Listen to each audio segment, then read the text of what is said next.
রিফাত আহমদ আপনি লিখেছেন, আমাদের দেশে সম্প্রতি সারা বিশ্বে একই দিনে রোজা ও ঈদ পালন করার আহ্বান বেশ জোরে সোরে শোনা যাচ্ছে। এ বিষয়ে আলেমদের মতামত কি? সারা বিশ্বে একই দিনে রোজা, এই দাবিটা বাস্তবসম্মত না। একই দিনে পৃথিবীতে সবসময় আমাদের দেশে যখন দিন হচ্ছে তখন রাত, তাহলে আপনি একই সময় সারা বিশ্বে আসলে রোজা তো রাখতে পারবেন না। এটা হলো একটা কথা। দ্বিতীয়ত কথা হলো যে নবী করিম সাল্লাল্লাহু আলাইহি ওয়াসাল্লাম তার সময়ও তিনি চাঁদ দেখে আমাদেরকে সিয়াম পালন করতে বলেছেন। এরকম একাধিক হাদিস দ্বারা সাব্যস্ত হয় যে কেউ এক জায়গায় ঈদ করে গেছেন, যে অন্য জায়গায় গিয়ে অন্যদিন হয়তো ঈদের চাঁদ দেখা গেছে, সেখানকার মানুষকে তিনি পরে ঈদ করতে দেখেছেন। আসসামু ইয়াওমা ইয়াসুমুন নাস ওয়াল ফিতরু ইয়াওমা ইফতিরুন নাস, তিনি বলেছেন যে যেদিন সবাই রোজা রাখবে সেদিন তোমরা রোজা রাখবে, যেদিন সবাই ইফতার করবে সেদিন তোমরা ইফতার করবে, অর্থাৎ ঈদ করবে। তো এখানে চাঁদ দেখা যাওয়ার উপরে নির্ভর করে এই আমলটি করতে হবে। আপনার সমাজে আপনি যে দেশে আছেন সে দেশে 99% মানুষ আকাশে চাঁদ দেখে রোজা রাখে। নবী সাল্লাল্লাহু আলাইহি ওয়াসাল্লাম বলেছেন সুমুল রুইয়াতি ওয়া আফতিরুল রুইয়াতি, তোমরা রোজা রেখো চাঁদ দেখে, আবার ইফতার করবে চাঁদ দেখে। সো আমরা চাঁদ দেখব। পৃথিবীর অন্য কোন প্রান্তে চাঁদ উঠেছে না উঠেছে এটা দেখে যদি আমাকে রোজা রাখতে হয়, তাহলে যখন এই টেকনোলজি ছিল না বা থাকবে না তখন মানুষ কি করবে? ইসলামটা তো সার্বজনীন, সর্বকালীন, সব সময়ের জন্য প্রযোজ্য। বিধায় ইসলাম এমন কোনো ব্যবস্থার কথা বলে না যেটা এক সময় কার্যকর থাকবে আর সময় অকার্যকর হয়ে যাবে।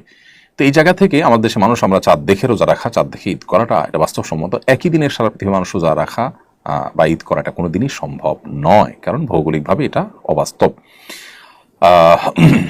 ধরুন সৌদিতে যখন সন্ধ্যা 7টায় চাঁদ দেখা যাবে, নিউজিল্যান্ডে তখন রাত 4টা বাজবে।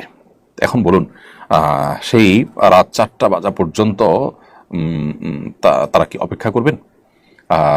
এবং চাঁদ রাত 4টা চাঁদ দেখার সংবাদ পাওয়ার পর তারা কিভাবে তারাবি পড়বেন, কিভাবে সারি খেয়াল রাখবেন? তারা চাকরি করে অন্যান্য দেশেও তারা আমল করেন।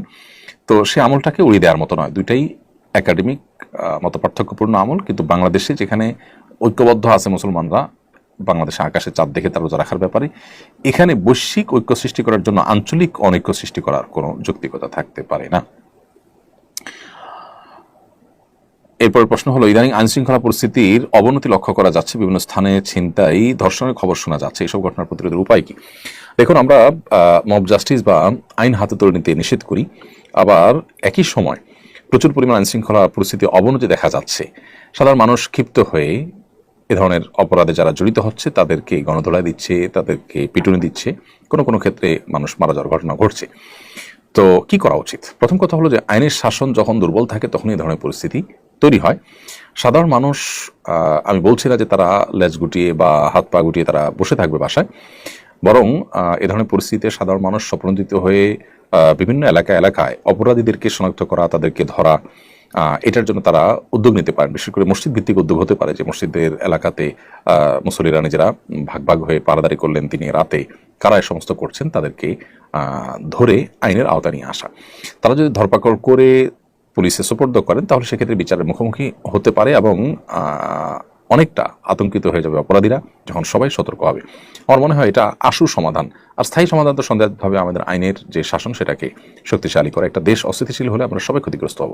সেই জায়গা থেকে আমাদের সবারই উচিত দায়িত্বশীল আচরণ করা। আর যদি আইন হাতে তুলে নেওয়ার মতো ঘটনা ঘটে তাহলে যেটা হবে যে আজকেই কোনো একটা পত্রিকা দেখলাম যে কোনো দম্পতি তারা কোনো একটা রিসোর্ট বা এরকম কিছু কুয়াকাটার দিকে সম্ভবত, সেখান থেকে তারা বের হয়েছেন এবং তাদেরকে অবৈধ সম্পর্ককারী মনে করে গণপিটুনি দেওয়া হয়েছে। পরবর্তীতে জানা গেল তারা স্বামী স্ত্রী, তাদের কথাই তাদেরকে শুনতে দেওয়া হয়নি এবং তাদের কথা বিশ্বাস করা হয়নি। তো এইভাবে সবাই যদি যার যার মতো করে বিচার করা শুরু করি আমরা, বা সবাই যদি আইন হাতে তুলে নিই, তাহলে সেক্ষেত্রে অনেক অনভিপ্রেত ঘটনা ঘটবে এবং বিশৃঙ্খল হবে।